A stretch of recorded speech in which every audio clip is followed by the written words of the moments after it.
One before we start, a bodybuilder exercises his muscles to grow stronger. A runner works to increase his speed. A swimmer practices to gain endurance. All of these people struggle to increase their strength, agility and speed. They prepare for competition, as they strive for the prize. If you are preparing for a race, and someone comes to you with a proven training method that will increase your chances of winning 100-fold, wouldn't you be interested? Well, in the real competition, the struggle to grow our souls stronger and larger, God has given us the most incredible training method, the contact prayers, or Salat in Arabic. In this age of mass media, anyone who watches the evening news on television has heard the call to prayer azan in Arabic and seen Muslims bowing and prostrating. For many Westerners, the prayer appears to be very foreign and exotic. However, it comes to us from Abraham. Since Judaism, Christianity and Islam all stem from the line of Abraham. To direct contact, it is not surprising that the motions of the contact prayers are extremely similar to those practiced by many Jews and by Christians of the Eastern Orthodox Church. The physical motions of a Catholic priest saying Mass also originated from the same source. For Muslims, the contact prayers are more than just a ritualized form of worship. They are the means of making direct contact with our Creator. They are one of the most potent ways of purifying the soul and causing it to grow. They are a gift from God. Since these prayers are so important to our spiritual growth, we want to be certain to do them correctly, as they were originally given to Abraham. That was thousands of years ago. How do we know that men have not changed them in all of those years? Well, we do know that they have been changed in some ways. Traditional sectarian Muslims pray for the families of Muhammad and Abraham while they before we start 3 are in the sitting position. We know that Abraham could not have done this, since he lived thousands of years before Muhammad. As far as his own family, we know that Abraham eventually ended up disowning his father, as the following verse tells us. The only reason Abraham asked forgiveness for his father was that he had promised him to do so.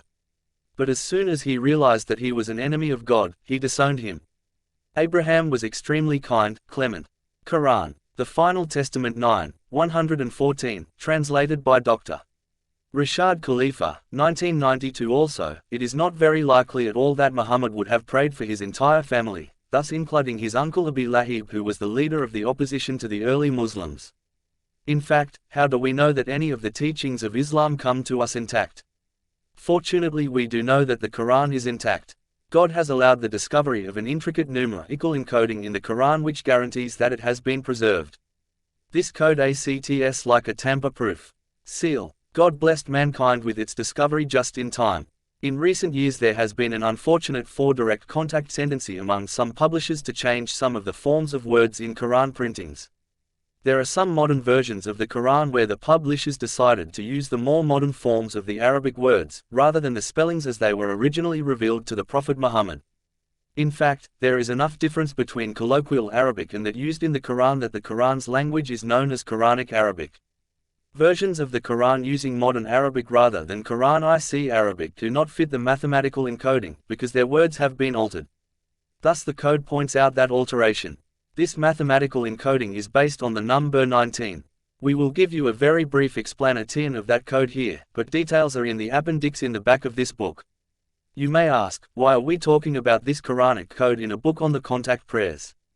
As you will see, this same code also guards the contact prayers, assuring us that we are doing the right number of prayers, the right number of units in each prayer, the right number of movements in each unit, etc. Before we start 5, so let us briefly examine this code as it is in the Quran. As we progress through the book, you will see the code in the contact prayers. In brief, all of the major parameters of the Quran are in one way or another divisible by the number 19. For instance, the total number of chapters or surahs in Arabic is 114 or 19 times 6. The total number of verses is 6,346 or 19 times 334. The first verse in the Quran, known as the Basmalah, is in the name of God, most gracious, most merciful. That phrase in Arabic is 19 letters. The Basmalah occurs in the Quran 114 times, or 19 times 6. The first revelation of Quran consists of 19 Arabic words. Those 19 words are made up of 76 letters, or 19 times 4. The last revelation of Quran consists of 19 Arabic words. The number of times the name of God Allah is mentioned in the Quran is 2,698 or 19 times 142. If you sum the verse numbers for those 2,698 occurrences, you get 118,123 or 19 times 6,217. Every word in the first verse, the Basmalah, occurs in the Quran in multiples of 19. 6 direct contact. If you add up the 30 different numbers mentioned in Quran, you get 162,146 or 19 times 8,534.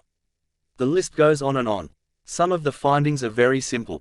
Some are very complex and require the knowledge of advanced mathematics to fully appreciate. Thus, God has given us a reassurance for all people, no matter what our level of mathematical ability, that the Quran is from Him and that it has been preserved by Him. There is one more thing we should look at before we go on. Before numerals were invented, the Arabs used the letters of their alphabet to stand for the numbers, like the Romans did with Roman numerals. The first letter of the Arabic alphabet, A or Aleph in Arabic, stood for the number 1. The second letter, B or Bay in Arabic, stood for the number 2, and so on through the alphabet. These numeric values are known as the geometrical values of the Arabic letters. These geometrical values play an important role in the numerical encoding of the Quran and of the contact prayer.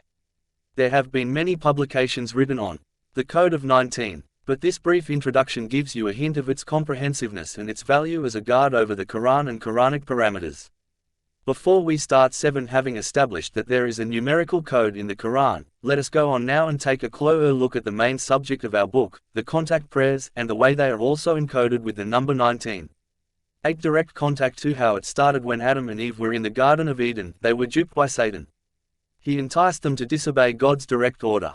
God told Adam, "As for you, Adam, dwell with your wife in paradise, and eat therefrom as you please, but do not approach this one tree, lest you fall in sin." The devil whispered to them, in order to reveal their bodies, which were invisible to them. He said, "Your Lord did not forbid you from this tree, except to prevent you from becoming angels, and from attaining eternal existence." He swore to them, "I am giving you good advice." 9-10 Direct contact. He thus duped them with lies. As soon as they tasted the tree, their bodies became visible to them, and they tried to cover themselves with the leaves of paradise. Their Lord called upon them, "Did I not enjoin you from that tree, and warn you that the devil is your most ardent enemy?"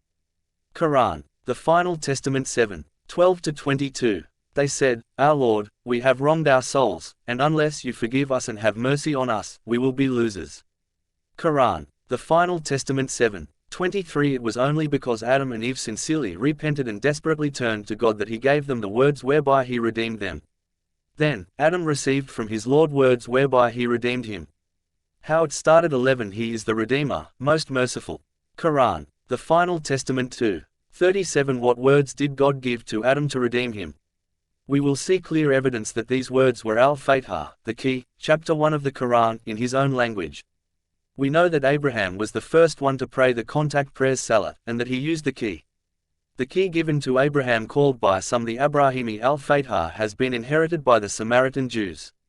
Amazingly, they still pray the contact prayers, using the key. The meaning of the words is exactly the same as the Quranic al-Fatiha, and the sound of those words is almost the same, since Aramaic and Arabic are very closely related languages. But we have said that Adam was also given the key. Clearly, we do not know what language Adam spoke, but there is no reason that he could not have been given the key in his own language, as Abraham was in his. In fact, there is mathematical evidence that he was. Let us begin examining this evidence by 12 direct contact, looking more closely at the above quoted verses, particularly verses 2:37 and 7:23. These two verses are connected by the fact that their chapter and verse number digits add up to 12. 2:37 2 plus 3 plus 7 equals 12 7. 23 7 plus 2 plus 3 equals 12. But there are some far more significant correlations with these two verses and al-Fatiha. To start, we can represent 2:37 with the number 237, and 7:23 with 723. Note that 237 and 723 are made up from the same digits 2, 3 and 7. Then, there are 28 words in al-Fatiha. The sum of the 7 verse numbers for this chapter is also 28. 1 plus 2 plus 3 plus 4 plus 5 plus 6 plus 7 equals 28. Therefore, we will use the number 28 to represent al-Fatiha in the following mathematical relations with the above verses. Taking 723 to represent 7, 23, 237 to represent 2, 37 and 28 to represent al-Fatha. We find 723 237 28 equals 19x 3806 512 723 plus 237 plus 28 equals 988 equals 19x 52. How it started 13. Please note that though 237 comes before 723 in the Quran, it was actually revealed after it. Chapter 7 was the 39th chapter revealed, and chapter 2 was the 87th chapter revealed. This is why we put 723 first in the above mathematical relations. Also, Adam and Eve asked to be redeemed in 7:23, and then God gave them the words to use to redeem themselves in 2:37. When God gave them these words, it was similar to the way in which a parent teaches his child. When the child asks for something, the parent says, "Say, please." The parent tells the child what he must say to get what he wants. God told Adam what he must say to be redeemed. Now, let us continue to look at the same numbers mentioned above. This time let us represent al-Fatha with its 7 verse numbers all in a line 1,234,567.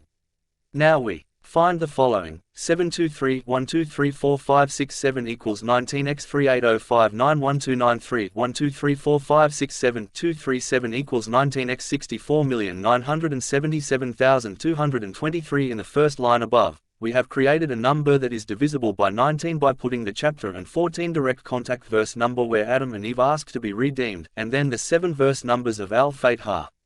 In the second line, we see that a divisible number is formed by representing al-Fatha with its 7 verse numbers and then putting the chapter and verse numbers where God teaches Adam and Eve what to say. Since God gave Adam and Eve words to redeem themselves, we must realize how critical these words are for us too. Satan swore to God, swearing by God's own majesty, that he will mislead us all if he can. He said, "I swear by your majesty, that I will send them all astray."